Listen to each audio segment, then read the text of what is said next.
Rina tightened her grip on the steering wheel as the rain drummed harder on the windshield. The wipers worked furiously, squeaking with each swipe, but the water kept smearing across the glass. She leaned forward, squinting through the blurry streetlights. "Come on," she whispered, glancing at the dashboard clock. 3:10 p.m. Her son Arav's school bell rang at 3:15, and she was still 3 blocks away. Rina hated being late. She imagined Arav standing at the school gate, his backpack slung over his shoulder, eyes scanning the road as other parents arrived on time. The thought of him waiting alone tugged at her chest, and then it happened.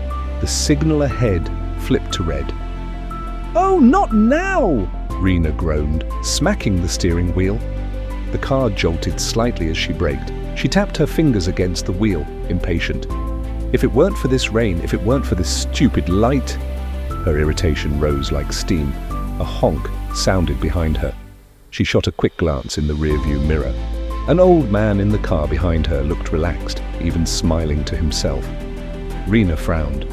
How can he be smiling when we're stuck like this? She sighed heavily and slumped back into her seat. That's when a phrase from last week's mindfulness class popped into her head.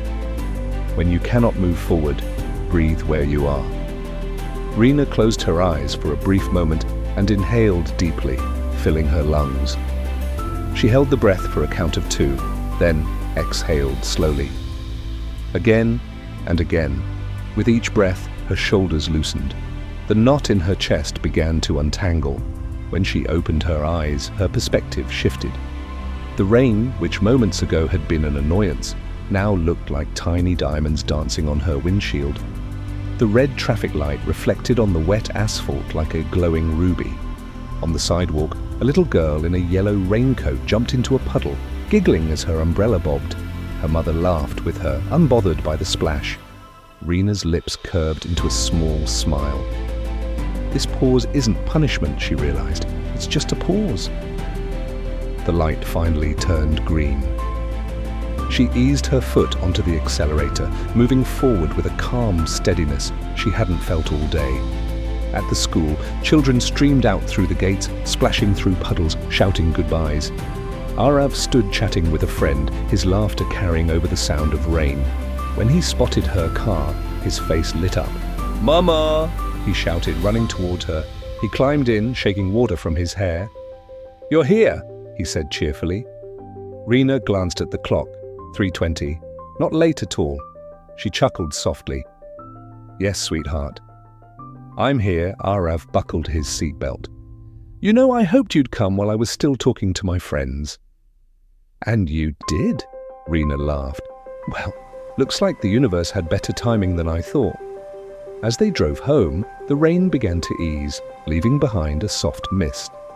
Rina no longer felt weighed down by time or traffic. Instead, she felt light, as though the red traffic light had given her a gift, the gift of stillness. Life often forces us to stop, whether through delays, obstacles, or unexpected pauses. Instead of fighting these moments, we can breathe, notice, and be present. Sometimes the red light is exactly what we need. Kindly subscribe, like, and share for such more videos.